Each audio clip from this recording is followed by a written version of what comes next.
Have you heard of the High Elves? Farewell. Hey guys, I'm Jay Son of Lane, and in my last video on Kingdom Come Deliverance 2, I said, this is probably what Oblivion looked like to me as a kid.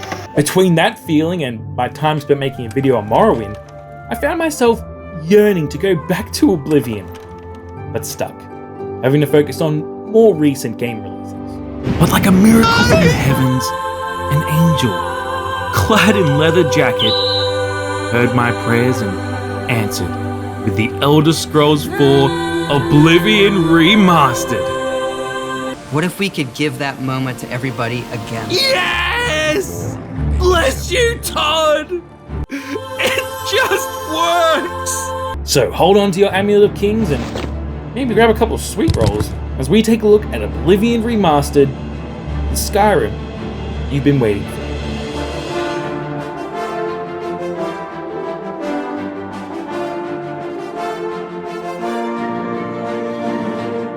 For the past couple months, this truly was the worst kept secret in gaming history.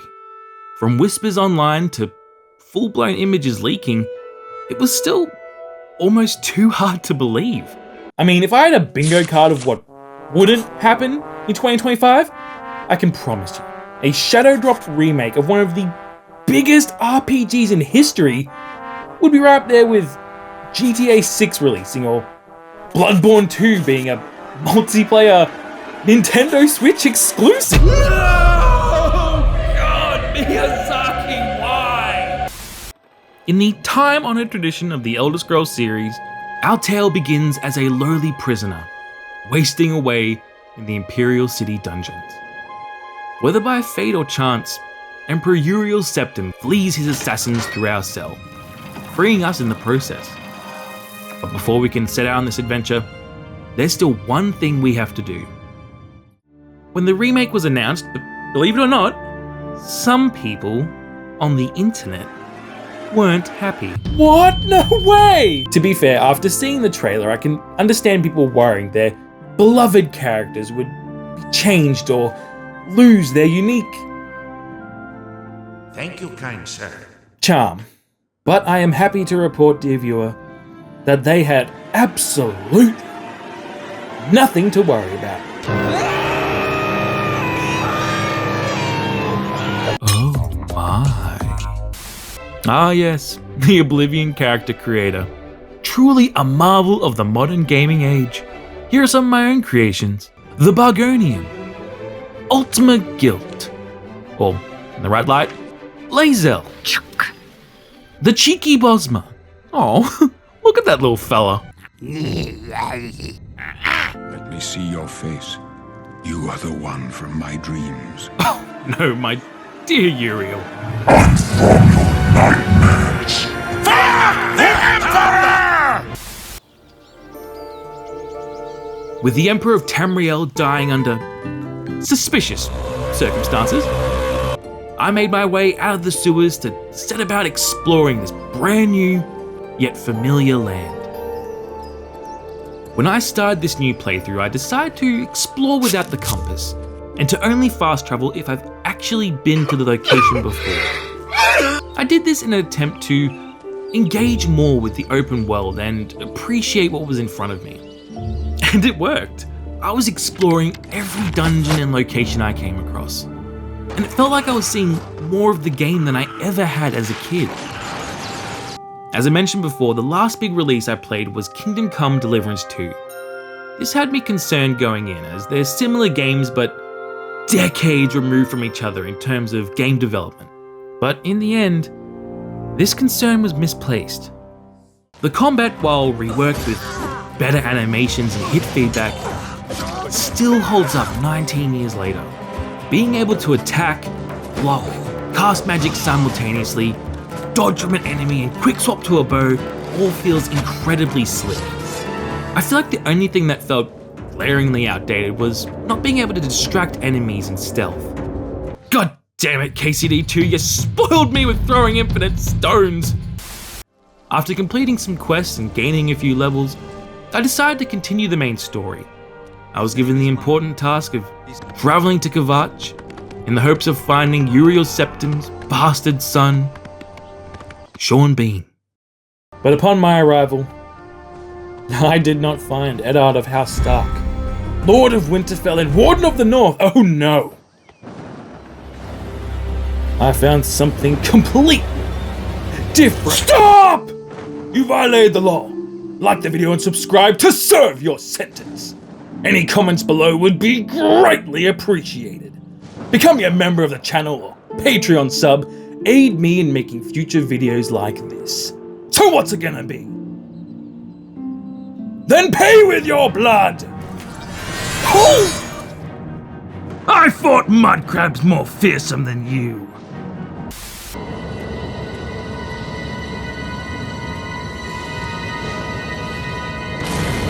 Crossing the barrier between worlds, we venture into Mehrunes Dagon's hellish plane of oblivion. If the demons and oceans of lava weren't bad enough, even the plants are out to get you. Poison flowers hinder your movement as vines lash out as you pass by. Captured victims and would-be heroes alike are grotesquely displayed or turned into fleshy pods. Everything about Oblivion makes it clear this is a place you do not belong. The Deadlands have been fully realized here in the remaster. The new lighting makes the darkness feel suffocating. The Dromora don't look like absolute arse anymore, and the Flame Atronachs are by the Nine Divines. Frostcrag Spire was originally a DLC where you restore an abandoned wizard's tower to its former glory. It features a vault to store your valuables, an alchemy bench and garden for potion making. And finally, the Atronach Forge, where for the low price of 3 fire salts, you can summon your very own Flame Atronach.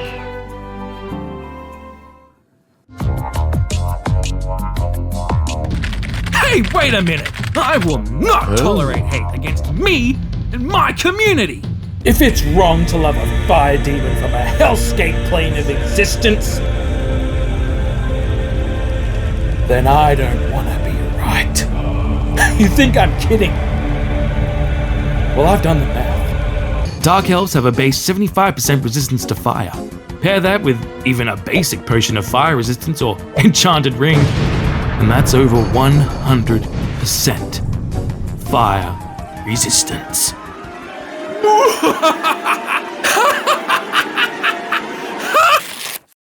No, my love! Why?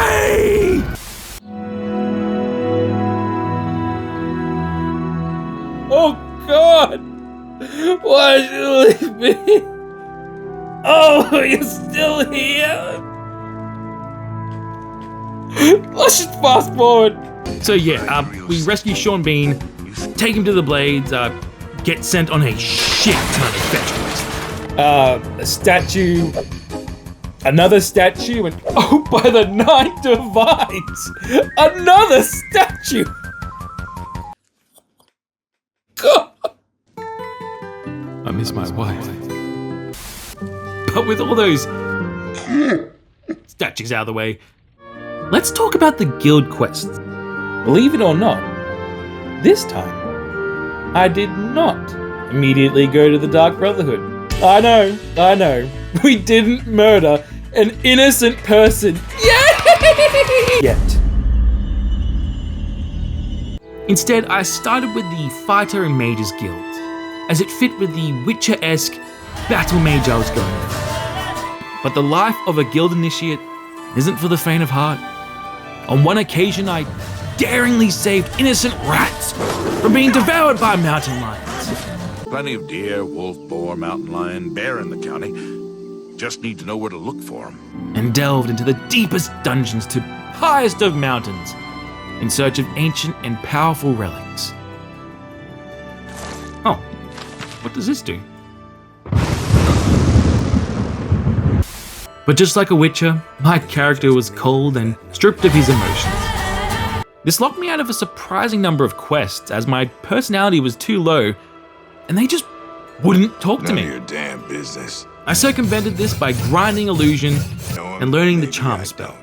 This isn't a complaint. I honestly just wish they applied this philosophy to more areas of the game, like in guild progression. To be fair, at this point they hadn't fully Fallout 76 the Elder Scrolls. Yet. The Thieves Guild locks progression behind the amount of stolen goods fenced. So between special jobs, you'll have to case a house or shop for loot to steal, forcing you to engage with the world instead of just staring at a compass. Not only that, but it hides its recruitment behind serving time in jail. If a player was role-playing a paragon of justice, they might never experience the Dark Brotherhood or Thieves Guild questlines. But one questline that no player would ever miss is the arena. The roar of the crowd. Wes Johnson's amazing announcement. Welcome to the arena. And of course, Owen's stellar personality. I heard a rumor that you're an idiot. Any truth to that?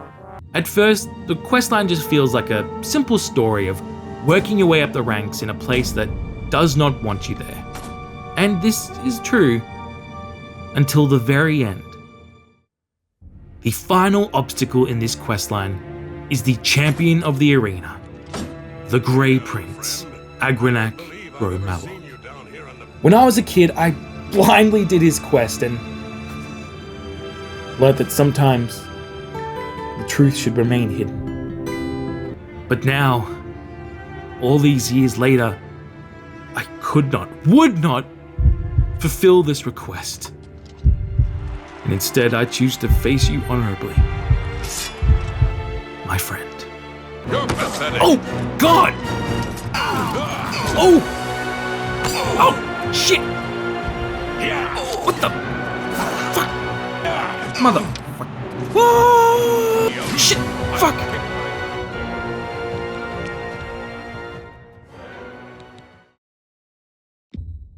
I'm sorry! Oh God, I'm so sorry! Do it.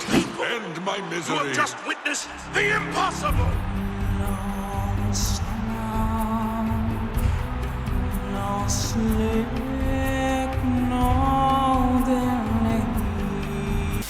The arena teaches that it's lonely at the top. These bloodworks once bustled with rivals and comrades alike. Even Blue Team Gladiator, the only one to support us from the very beginning, turns us away, now that Agrenak is dead. Congratulations, Grand Champion. Hope it was worth it. You are the champion. And now, all you have left to face is animals and monsters you can find anywhere in the open world. It is lonely at the top, but don't you worry, my friend. The arena felt your pain and made sure you would never be alone again. Oh, no, not you! Discussing the negatives of a remaster is always weird. Aside from bugs and other technical issues, is it really fair to critique the mechanics and choices made 19 years ago? Let's find out. Horse riding is just f***ed. The sound effects seem off, animations are clunky, and they removed the first-person view. Between that, having to dismount for combat, and Prior Mabrul's painted horse jump scaring me every 3 seconds, I just ran everywhere. Crashing is frequent and for arbitrary reasons. I mean, do not buy 6 boar meat from the Mystic Emporium. 4 is fine. Maybe 5, but 6? 6 boar meat! How about you get your meats from the copious coin purse where you belong? You degenerate! I mentioned earlier in the video I was exploring every cave, dungeon, and Oblivion Gate I came across, taking my time delving into these ancient... Brother, I was speedrunning these after 40 hours. Especially in the Aid for Bruma questline, where you're closing 6 gates in a row. God, I felt like I was back in Lordran, corpse running to get my souls. I think it's just how blatantly copy and pasted some of them feel. I'd probably be more engaged if they added more objectives, or restrictions to stop you from just sprinting to the sigil stone. Alright, got my pounds of boar flesh. Let's get back to something a bit more positive. Playing the remaster was obviously very nostalgic, and I often found myself thinking back to that first adventure through Cyrodiil. To stave off the nostalgic ghosts haunting me, I went back to my parents, found my 360 and original copy of Oblivion, and dusted off that old save file for one last ride. June 1st, 2011 was the last time I ever played my original character, standing at the summit of Dive Rock, completely naked, except for the sword Umbra, and surrounded by house upgrade papers. Now, I don't know why I did this. It was 14 years ago. But in my head, I'd like to imagine it went something like this. The hero of Kavach was drowning in debt from house renovations. Oh no. Knowing he could never repay the loans, he climbed to the highest point in Cyrodiil, fell to his knees, hands still grasping the invoices. He cried out, "Martin! I saved you! I saved this world! For everything I did! Please, help me!" The man who passes the sentence should swing the sword. In this moment, he knew. He had to take responsibility. He would strip himself of his worldly possessions and commit seppuku with the soul-devouring sword Umbra, so that even the banks couldn't bring him back to pay his debts. And scene. Wow. Now that was cinema. A true tale of the human condition. And wait, how did we get here? I genuinely loved revisiting my old save. It was like walking through a time capsule of my gaming childhood. In my very expensive home, I displayed trophies and rare items from my adventures, with care and attention to detail, until at some point I clearly gave up, dumping everything on the floor. Wait, Jay's second Umbra? He needed a backup in case the first one didn't get the job done. Now, I would have ended this trip down memory lane here, if not for one glaring issue. I had every single achievement except for one. One quest line I failed to see through to its end. I never finished the Thieves Guild. Turns out, I made it pretty far with only 2 quests left to go. I was told to wait for Amisei to deliver a message. But nearly 20 years have passed. And I'm still waiting for Amisei. But thanks to the remaster, I had the perfect excuse to go back and finish the story my younger self never did. Could I have just started another character? Probably. But I think past me just really held out hope for that silly, scaly bastard. I worked my way through the ranks, completing jobs and clearing out stores for loot defense. Eventually, even the mysterious Grey Fox, head of the Thieves Guild, recognized my skills. Achieving the rank of Master Thief, I'd finally worked my way back to the same quest from 14 years ago. I have another message from the Grey Fox. Amisei! Oh, I knew you hadn't forgotten me!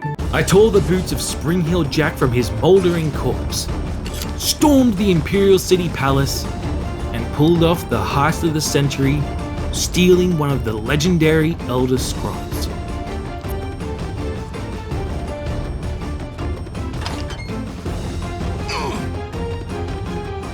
For this feat, I was named Guild Leader, awarded the Cowl of Nocturnal, and became the Grey Fox. The infamous Grey Fox. You're the most famous thief in the world. Wait, why are you surprised? You're the Grey Fox. You're wanted dead or alive. I'm choosing dead. Oh God, take it back! Amisei, help me!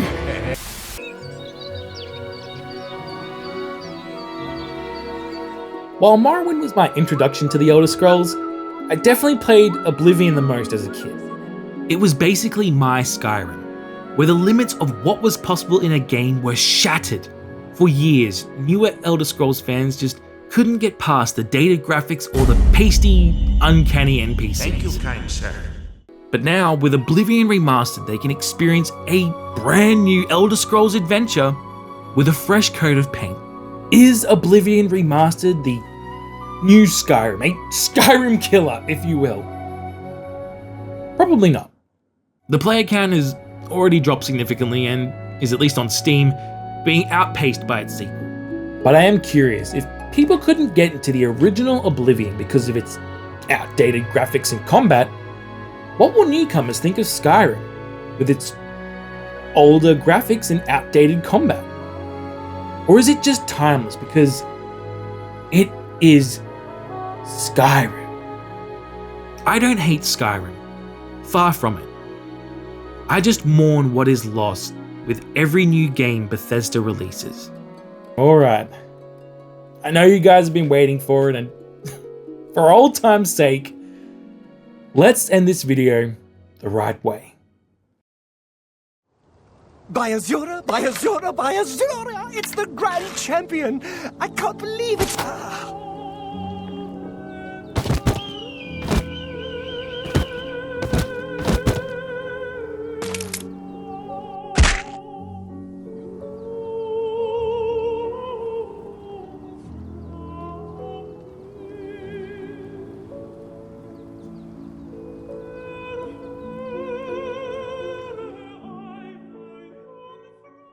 Alright, hey guys, sorry this video took a while to come out.